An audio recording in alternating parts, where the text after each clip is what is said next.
isdan, pasaknaw na. Kaya pag ako nag-hari dito, sisiguraduhin ko na ako lang ang mahahawak ng lugar na ito at wala nang iba pa. Kaya magaling ka na sinasahang kawasan ng lugar na ito. Sa kabilang banda nga, si Razor naman ay gulat na gulat. Talagang sumabog na naman sa kabilang banda. Kaya hindi malaman ni Razor kung saan ba talaga. Habang galit na galit naman si Jing at tinawag na si Akuma. Akuma, tulungan mo ko. Sige, ako na ang bahala. Katiwala mo lang. Masyadong malakas to para sa atin. Kakayanin kaya natin to, Akuma. Tingin mo.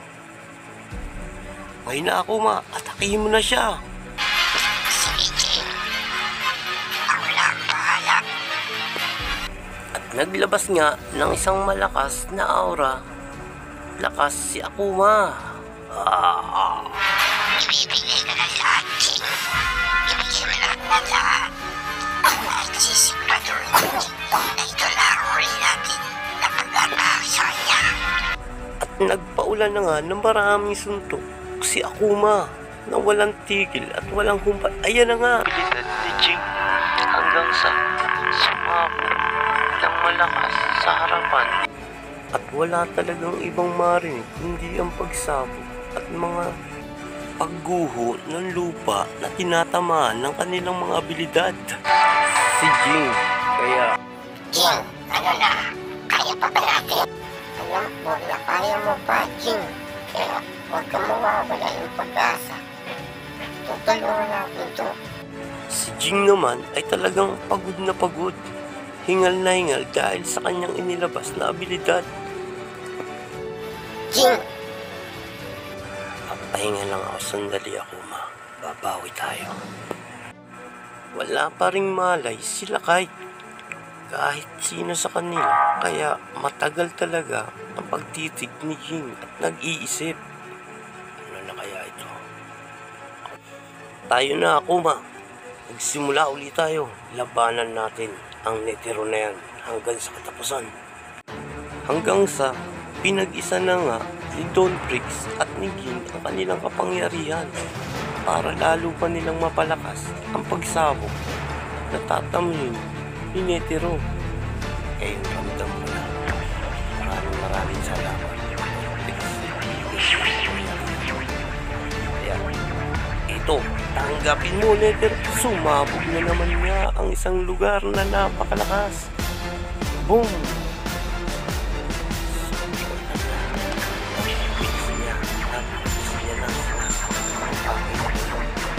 Bakit yun? Yun ang lamang yan. Dumaustos na nga sa lupa. Si Netero tumama sa malaking bato. Boom! Bumangon ka siya.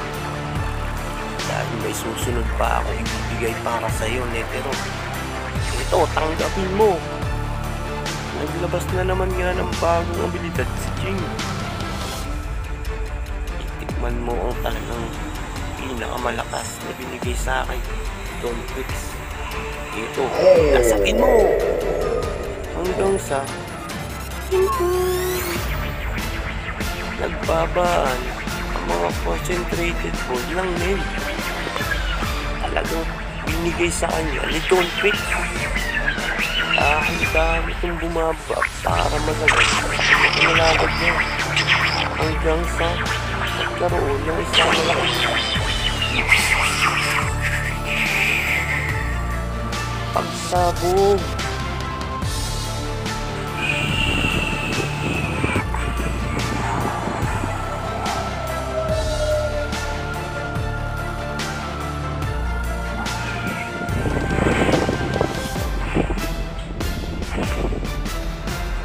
Hanggang sa huli ka. Ngayon, ano ka ngayon, Jing? Akala mo wala na ako, pero kakamali ka. Balihin ko na yung leg mo. Ako naman, nagpapatawa ka ba, bata? Masyado ka mahina. Para sa akin, wala yung kapangyarihan mo. Gun, ikaw na ang bahala. Lilinlangin ko siya, ikaw ang umatake.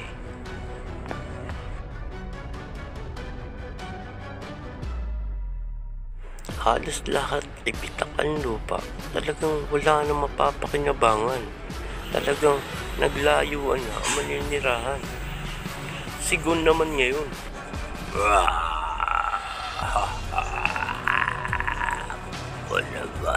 subukan mo. Nandiyan ako. Talagang hindi nakapalag si Netero. Talagang magandang pagmasdan ang lakas. Ito ang mga gusto kong katapat. Si Jing naman ay patuloy na nakatingin na lamang. Gon, kaya mo yan, Gon. Ikaw na lang ang aming inaasahan at wala nang iba pa, Gon. Wow! Talagang nagpamalas ng kalakasan si Gon. Gon, titiwala kami sa lahat ng bagay.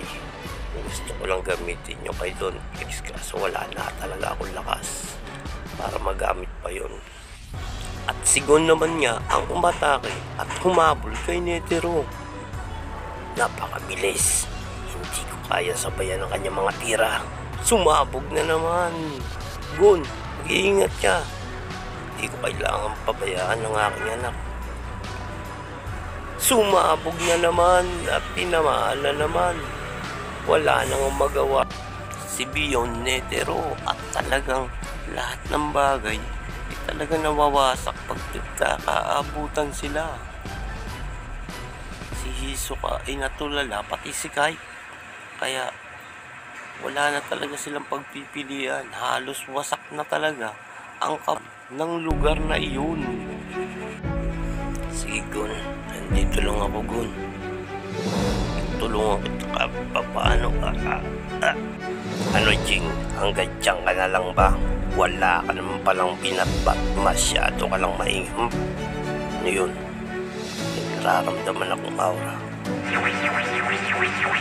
Sa kabila naman, si Gon talaga ay nag-ipon ng sobrang lakas na aura. Ang itim na aura. At si Hisoka nga ay talaga namang napanganga.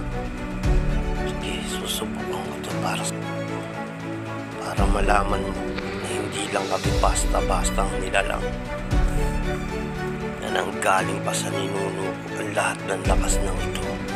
Kaya, tingnan natin kung hanggang saan talaga ang lakas mo. Netero, kaya kung inaakala mo na madali kaming talunin, mag-ama. Hindi ang amin ninuno, nagkakamali ka. Ay isasabay ko na sa'yo ang 100% ko. Mawala man ako sa daigdig na ito. Kaya, nagpas mo na lahat ng kakayahan mo. Ito na!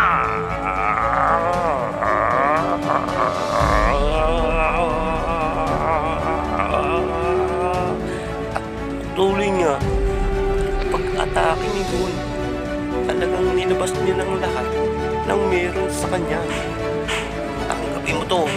Ito ang nararapat sa mga kasamaan mo. Sumabog na naman ang napakalakas at sinalulang ni Netero. Kahit na si Kurolo ay talagang nagulat sa atake niyo.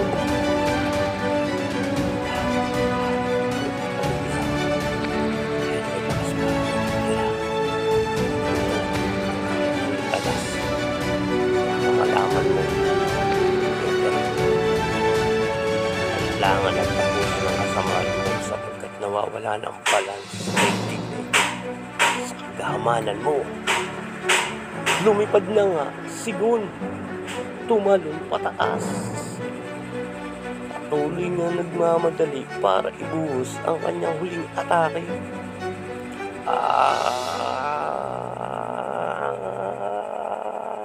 Tanggapin mo to, Netero. Napakaganda. Habang lalakad si Gon, talagang galit na galit. Talagang 100% bigla nawala. Tinamaan na naman si Netero. Binayo ng napakalakas na hindi niya man lang napapansin. Talagang tatama na sa kanya. Yan ang nararapat sa'yo. Wala kang buwang sa daigdig na ito. Tandaan mo yan. Kulang pa yan sa mga ginawa mo sa mga. Hindi kita patatawarin. Hanggat nandito ako, hindi ko pababayaan ang lugar na ito. Pati ang aking mga kaibigan. Aking ama. Sumabog at tinamaan sa panga si Netero sa huling banat ni Gon. Tumalsik niya sa kalangitan. Bigla na lang sumabog. Alam ko hindi ka patapos.